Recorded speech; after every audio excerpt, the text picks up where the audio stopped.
J'ai commencé en tant que management trainee dans une société qui est la Bralirois.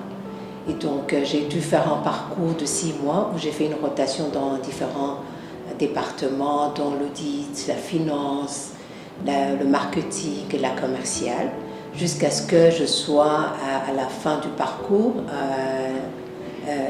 donné dans un département marketing et j'ai commencé en tant que brand manager. Donc, durant cette période, plus ou moins 6 mois à 8 mois, j'ai eu le temps de pouvoir travailler directement au département commercial. Et à la fin, j'ai eu une promotion pour aller au département ressources humaines où je devais m'occuper de tout ce qui est formation et développement personnel des employés de la Bralirois. À l'époque, nous étions plus ou moins 1052 employés où on a dû travailler sur une restructuration de tout l'ensemble. Et j'ai eu la chance d'être formée sur plusieurs types de formations qui concernent les ressources humaines, ce qui a créé cette passion envers les êtres humains. Et à la fin de cette période, j'ai eu le temps de travailler sur une restructuration de notre département commercial. Et c'est là où j'ai commencé le département qu'on appelle Trade Marketing, qui s'occupait des grands clients, où là où on pouvait travailler sur un budget plus ou moins de 5 millions de dollars et les revenus mensuels qui allaient jusqu'à 200 millions de francs rwandais mensuellement. J'avais une équipe plus ou moins de 35 personnes. Ça a été un défi, mais un défi qui a été surmonté grâce à toutes les formations que j'ai eues en tant que personne au HR. Et puis en tant que beaucoup de coaching et beaucoup de mentorship que j'ai eu en tant que management trainee et tout l'encadrement qui était tout autour.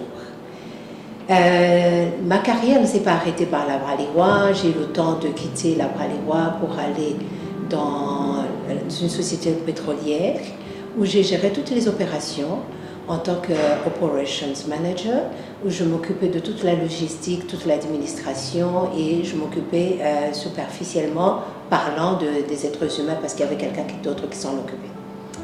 J'ai eu la chance de travailler dans les télécoms aussi pendant une période de 7 ans. Et dans les 7 ans où j'occupais la direction des ressources humaines et de l'administration, plus tard, j'ai eu le temps d'avoir aussi le procurement.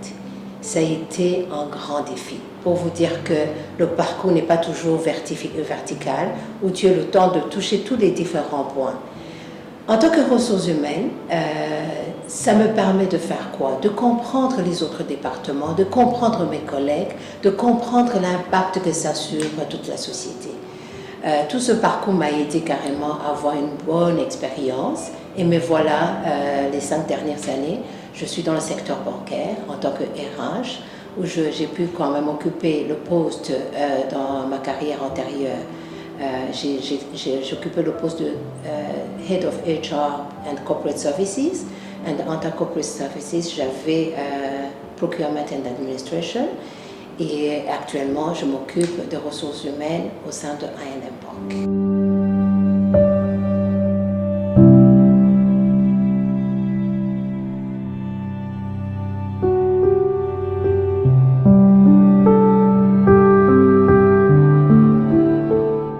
C'est une très bonne question parce qu'en tant que femme et en tant que jeune fille, heureusement que je n'ai pas commencé d'en haut, j'ai commencé comme n'importe quelle personne en entry level. Je pense que ce qui est très important, c'est de savoir que tout n'est pas donné. Quand une chance t'est offerte, il faut la prendre et travailler. Et en tant que femme, ce que je donnerais comme conseil à toutes les jeunes filles ou les jeunes mamans ou les jeunes dames qui aspirent à aller à un niveau supérieur, c'est de travailler et de se dire je dois être meilleure dans tout ce que je fais. Et s'assurer que tout ce que je reçois, c'est par mérite. Je n'ai pas été choisie par hasard, j'ai été choisie parce que je le méritais. Et quand vous allez, il ne faut pas vous dire que d'ici demain ou le lendemain, je deviendrai directeur par hasard. Non, on travaille dur pour y arriver.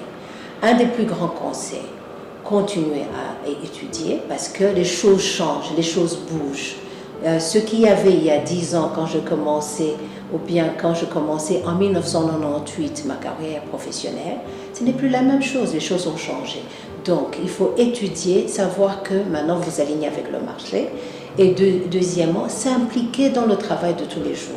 Quand je dis s'impliquer, ça ne veut pas dire que si aujourd'hui je m'occupe du HR, je ne dois pas savoir ce que la marketing fait. Non, je dois savoir. Je dois savoir tout ce que je fais et l'implication que ça a sur la banque, que ça soit sur les chiffres, comprendre, être impliqué dans la vie de l'entreprise. Et c'est là où les gens vont commencer à dire « Ah, nous avons une perle rare ». Donc, en résumé, je tiens à vous rassurer que tout est faisable, mais ce qu'il faut faire, c'est de vous impliquer dans ce que vous faites et de se dire « Je dois être meilleur dans ce que je fais ». Et les challenges, il y en a. Trouver un mentor, trouver un coach si c'est nécessaire. C'est les deux personnes qui pourront vous appuyer dans votre carrière professionnelle.